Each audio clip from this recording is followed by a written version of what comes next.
وحشتوني جدا. فيديو النهارده اول فيديو من سلسله تجهيزات الجامعه. انا عارفه انا بادئه بدري شويه، ولكن احنا السلسله دي هتبقى طويله جدا معانا. هيبقى عندنا اساسيات اللبس، اساسيات الميك اب، اساسيات الشنطه، كل حاجه.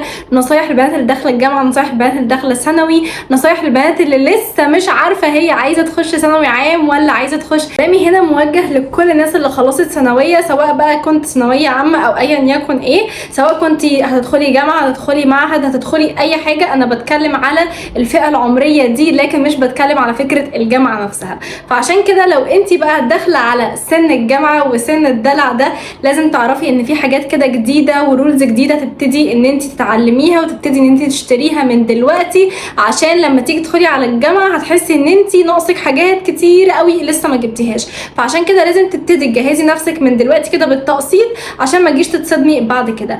فيديو النهارده هنتكلم عن اساسيات اللبس وقطع اساسيه ما ينفعش ما تكونش في دولابك. لو انت داخله على سن الجامعه ده وداخله على فتره الجامعه، لازم يكون عندك الحاجات البيزك دي كلها، حاجات بسيطه ولكن مهمه جدا وبتفرق في الاوتفيت، ولازم تكون موجوده عندك. فلو انتم مهتمين بالمحتوى ده وحابين انا اكمل السلسله دي، يا ريت تحط لايك للفيديو وتصلي على النبي عليه افضل الصلاه والسلام، ويلا بينا نبتدي. اول قطعه اساسيه لازم تكون موجوده في دولابك وهي البيزك توبس.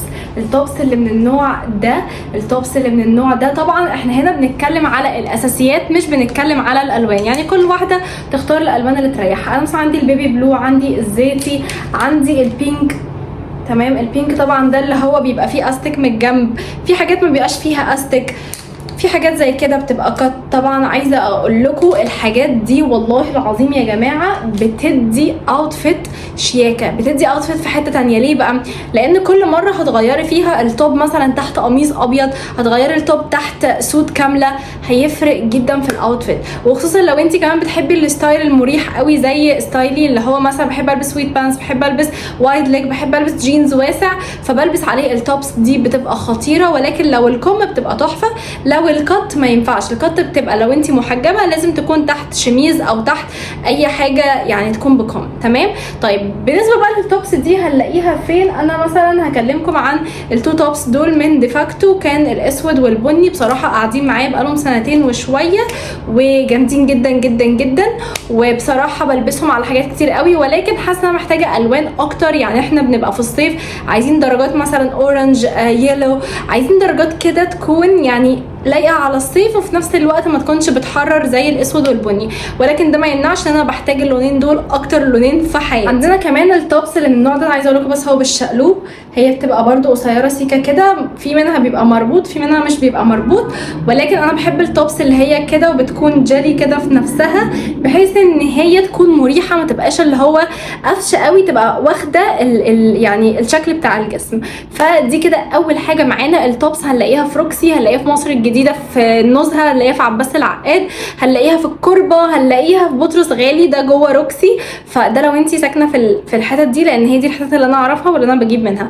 ولكن لو انت عايزه تجيبيها من براندات، اي براند عامه هتلاقي عنده التوبس دي. بس انت انصحك لو انت عايزه تجيبي كميه، هاتي من محلات عاديه عشان تقدري توفري فلوسك. هنتكلم عليها وهي البناطيل القماش الواسعه. عارفين يا جماعه البناطيل القماش دي اللي هي الكتان، تمام؟ عشان في منها قماش مختلف. بصوا ركزوا كده في القماشه نفسها، شايفين القماشه اللي تحسوا انها متكسره بس مش محتاجه تتكوي؟ القماشه دي خطيره. البانس ده انا كنت جايبه بصراحه من سنه ونص، كان عامل 100 و150.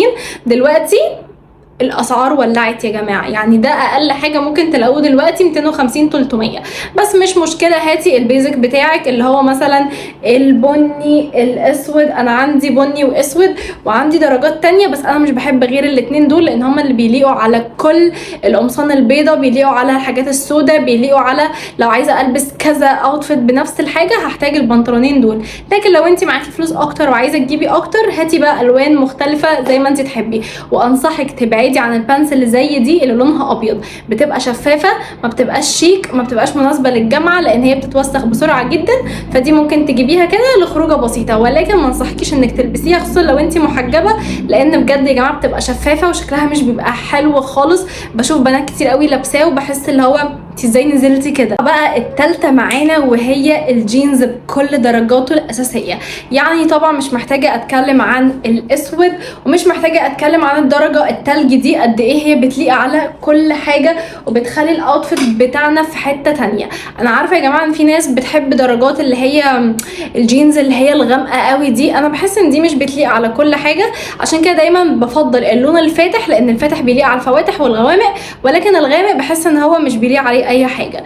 تاني حاجه معانا وهو الوايد ليج بكل برضو الوانه. عندي الوايد ليج ده حاجه بيزك خالص، يعني ساده ما فيهوش اي حاجه، ولو حابه تنوعي ممكن تجيبي درجه تانية.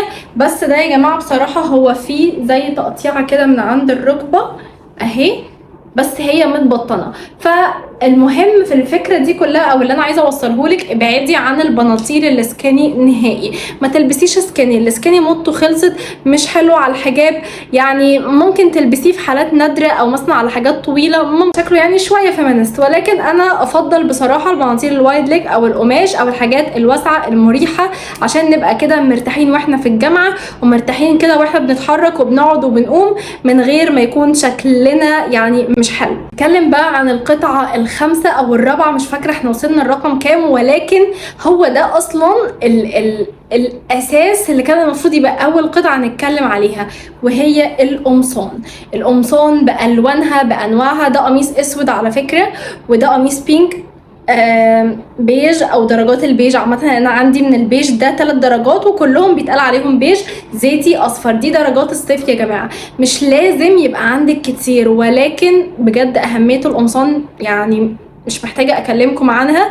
هي دي بقى القمصان اللي بكلمكم عنها. تقدروا تلبسوا تحتها توب يبقى لونه بينك، تقدروا تلبسوا تحتها توب يبقى لونه بني، تقدروا تلبسوا تحتها توب اسود، ايا يكن الاوتفيت بيتغير بلون التوب والطرحه. فلو انت مثبته قميص واحد بتلبسيه الاسبوع كله وفي كل مره بتغيري التوب والطرحه، صدقيني يعني هتعملي اوتفيتس خطيره. وعايزه اقول لكم كمان مش شرط كلهم يبقوا يعني مش شرط كلهم يبقوا اوفر سايز زي بتوعي. يعني بصوا يا جماعه ده واسع جدا، لكن ده مثلا اللي هو البيج صغير وقصير. عندي مثلا الزيتي ده متوسط، عندي الاصفر ده برضو متوسط، وعندي من الاصفر الفاتح والغامق. فزي ما بقول لكم انتوا مش لازم يبقى عندكم كتير، ابتدوا بالاساسيات بتاعتكم. حاولوا تجيبوا الوان جديده، لان احنا مع دخول الجامعه بنبتدي مرحله جديده من حياتنا، بنبقى عايزين نحس بالتغيير. فانصحك ان التغيير ده يبقى منك انت. يعني بلاش في ناس بتدخل الجامعه كده تحسوا ان اخلاقها بتبوظ، تحسوا ان هم كانوا مقفول عليهم طول حياتهم، بيجوا فتره الجامعه دي انا عايز اعمل كل ذنوب الدنيا. فانا ما انصحكوش ان انتوا تفكروا بالطريقه دي خالص. انتوا هتبقوا زي ما انتوا، ولكن هتبتدوا تهتموا بنفسكم اكتر، هتبتدوا تشتروا لبس جديد، هتبتدوا يعني تهتموا بنفسكم، مش تهتموا بحاجات والله شكليات مش مهمه خالص. النهارده بقى كده كنا بنتكلم عن اساسيات اللبس من ناحيه البناطيل، القمصان، التوبس، الطرح. بقى اتكلمنا عن اللبس والتوبس والقمصان والجينز والحاجات الواسعه والسويت بانس طبعا كل الكلام ده. تعالوا دلوقتي ننتقل لحاجه مهمه جدا، البنات المحجبه. اساسيات الوان الطرح، نشتري طرح اي عبير في الاول تليق على كل حاجه وتنطق الاوتفيتس بتاعتنا، خصوصا لو مثلا بنوته جايبه قميص ابيض بس وعايزه تغير في الاوتفيتس بتاعتها. فتعالي اقول لك ايه اكتر الوان طرح ترندي وعمرها ما بتقدم، ومهما كانت عندك من زمان هتحتاجيها مدى العمر. تعالي يلا بينا نروح على الستاند بتاع الطرح. طبعا انا هنا حاطه الوان كتير، وكنت من فتره قريبه جدا من حوالي 3-4 ايام وانا بروق اوضتي شلت طرح كتير قوي ما كنتش محتاجاها. فتعالوا اكلمكم عن الاساسيات اللي عمرها ما بتقدم واللي انتي هتحتاجيها طول فتره الجامعه. اول حاجه الطرح الكتان او اللي هي بتبقى قطن كده، بتبقى ساده خالص زي الزيتي. طبعا انا اسفه الطرح مش مكويه، انا بس بوريكم القماشه والدرجات الاساسيه. الطرحه الزيتي دي تتلبس على اسود، تتلبس على ابيض، تتلبس على درجات البيج البنيات، تتلبس على الوان كتير قوي، وخصوصا الاصفر على الزيتي بيبقى خطير. تاني درجه معانا وهي درجه النبيتي الغامقه مش الاحمر يا جماعه، ركزوا وخلوا بالكم. النبيتي اللي هو الدرجه دي خطير برضو على الاسود، على الابيض، على درجات البنيات هتلاقوه خطير قوي. الدرجه الازرق دي برضو من اكتر الحاجات المهمه قوي. الدرجه البني دي انا ما بقلعهاش يا جماعه، البني الغامقه، الكافيه الفاتح، البني اللي هو ما بين ده وما بين ده، درجه كده حلوه قوي. الزيتي انا عندي منه زي ما انتم شايفين كده اللي هو القماشه الشيفون، وعندنا هنا قماشه القطن. فزي ما قلت لكم المهم الدرجات اللي عندك على حسب انت بتحبي تلبسي انهي ماتيريال. انا بفضل بصراحه الدرجات اللي هي زي كده، ده مثلا جراي، الدرجات البيزك يا جماعه. نبتدي نبعد عن الاحمر، نبتدي نبعد عن الابيض، يعني ممكن تجيبي اوف وايت بلاش ابيض، نبعد عن الفوشيا، نبعد عن الزيتي المفرقع ده، لا خلينا في الالوان الهاديه واللي هي ما بين الغامق وما بين الفاتح بس الهادي. كده يا حلوين، ده كان فيديو النهارده. اتمنى تكونوا استفدتوا من اول فيديو من سلسله تجهيزات لبس الجامعه واساسيات لبس الجامعه. استنوا بقى بارت 2 هنتكلم عن ميك اب الجامعه وسكين كير الجامعه وكل حاجه محتاجه تكون عندك وبالاسعار بتاعتها كمان. احنا طبعا ما اتكلمناش عن اسعار اللبس لان الحاجات دي عندي من زمان، وبكلمكم على الاساسيات اللي انا احتجتها طول مسيرتي في الجامعه. اشوفكم باذن الله الفيديو اللي جاي، ويلا باي.